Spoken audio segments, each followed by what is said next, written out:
Behind me down on the floor, there are more than 2,000 delegates here to declare their support for Donald Trump. But among them, like you said, are a few false electors from the 2020 election. Now we're in the home stretch. This is all about turning out the base, especially in blue Dane County. We're joining you live from inside the car here at Bratfest on Willow Island, because this is where we have to be. 9 people charged today in this, including the warden himself. Now, we actually got the criminal complaints for this case and where they're going to be able to pick them up and when they're going to be able to pick them up. We're going on close to 7 hours. This is the first time any GOP candidate has campaigned here in Dane County since 1996. And RFK Jr. will appear on Wisconsin ballots. That's despite him dropping out of the race. A lot of people in here today that wish it was you at the top of the ticket. This is what we like to call the blue carpet of the DNC. The few signs that say fire Joe Biden.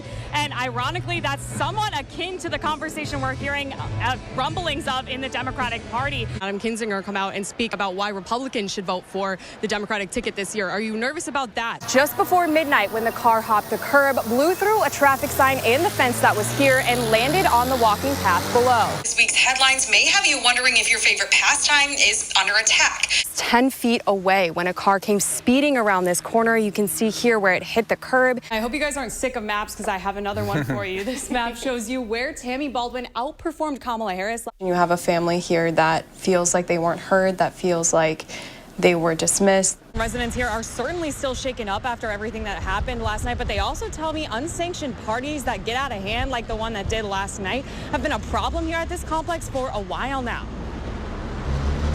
I have gunshot wounds. We have a gunshot victim in the middle of the street. I thought someone was dead since the way that they fall in the street, you know? Second gunshot victims with UW in front of the building.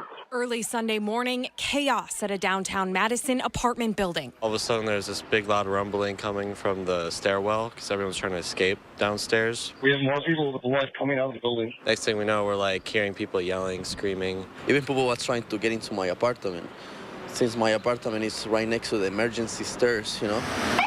We will take anyone we can get. There are a lot of people out here. 9 people shot in total, the youngest just 14 years old. It is truly a miracle that no one is dead. Police were originally called to the Lux Apartments on Johnson Street just before 1 a.m. on Sunday for reports of a large party on the rooftop. Juvenile party on the rooftop with over 30 people drinking. They've broken some furniture in the lobby.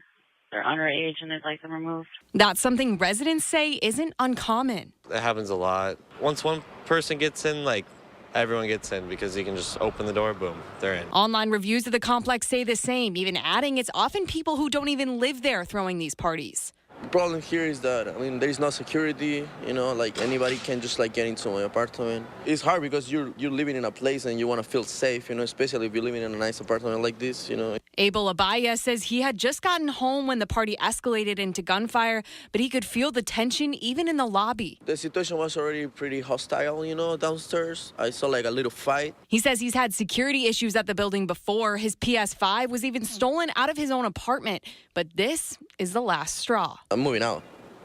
This is the reason? Yeah. Every time it happens, it's a reminder of that night.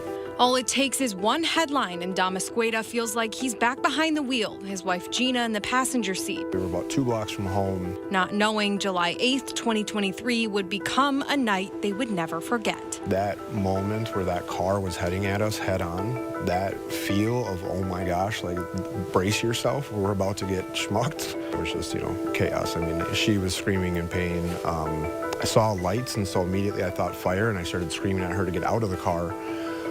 Turns out that those lights were the police chasing them. The crash came after a 60-second chase.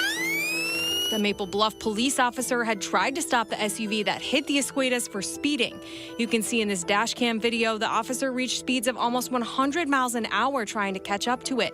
But by the time she did, It was kind of blackened, just in and out until I actually got to the emergency room. I was healthy, nothing wrong, working, able to take care of my family, and woke up with an ostomy bag. it's one of the worst case scenarios when it comes to pursuit outcomes, but it's common. The data are pretty clear that about 35 to 40% of these pursuits result in a collision. Jeff Alpert has been studying police pursuits across the country for 35 years, interviewing both officers and the suspects that run from them. One of the things when I teach police to consider these pursuit issues, I always ask them, how would you feel if your 16-year-old daughter were injured in a pursuit that one of your fellow officers was chasing for a stolen car? Both Monona and Maple Bluff's policies leave the decision of whether to start a chase up to each officer in each situation. That's compared to Madison Police's more restrictive policy that says officers can only start a pursuit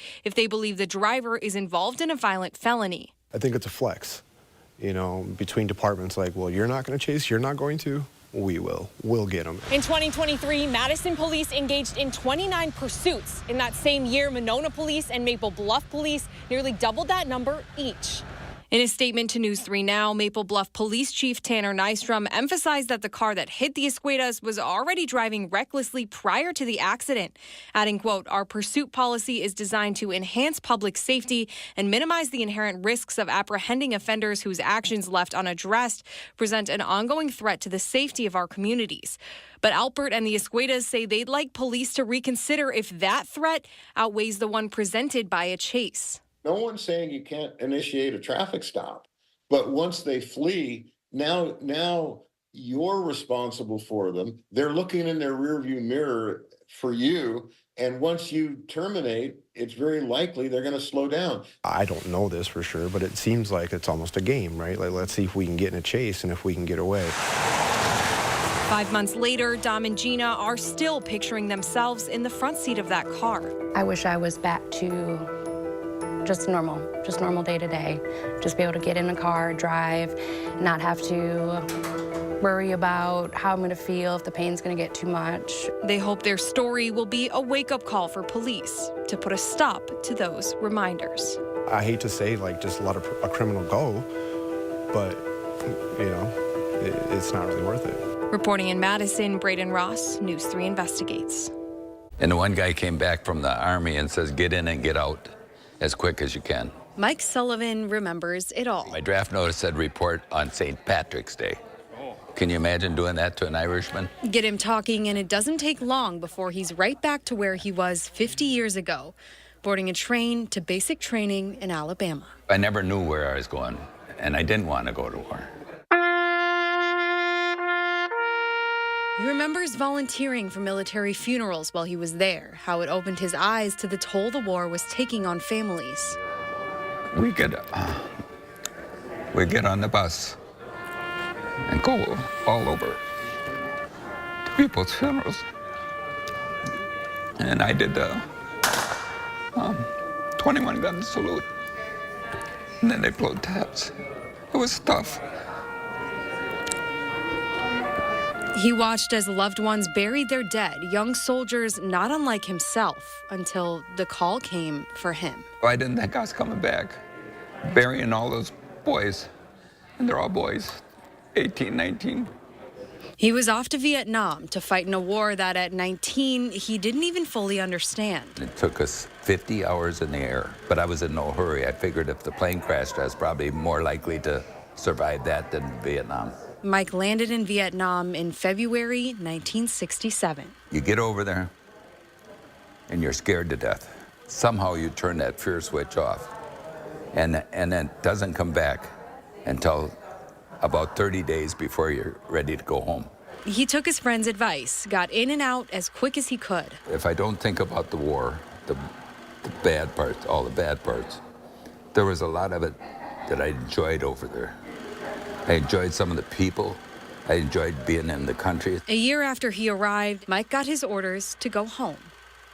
One young rebel climbed up to lower the American flag to half-mast. They told us that there was problems. Told you you'd probably be better off not to wear your uniform on the airplane coming home. In weeks, Mike went from Vietnam to working on the UW-Madison campus at the center of one of the most active anti-war cities in the nation. I started having nightmares. And it wasn't from Vietnam. It was from what I returned to. He was still working for the university when a bombing at Sterling Hall killed one and injured 4 others on campus. That's more like war than it is protesting. At the same time, he was dealing with the aftermath of a war that was still claiming the lives of his peers. My mom's best friend, son Butch, that was a little bit older than me. We both went over at the same time, and I came back and he didn't. How hard is that? Years later, things are different. Instead of hiding his service, Mike wears his Vietnam veteran hat proudly. I like wearing my hat because I like to meet other Vietnam vets. So when the opportunity came to join 87 other veterans on a once-in-a-lifetime trip to Washington, D.C., it was a no-brainer. I always thought I'd like to see the real wall and go look up my mom's friend's son. It's emotional. And it's everything today has been like that. But after a long day of sightseeing and sharing stories, he never expected this. It wasn't what we came to home to. 50 years later, Mike Sullivan finally got the welcome home he never had. Just the people that took the time to make us feel good and give us a welcome we never had. And that's something he'll remember forever.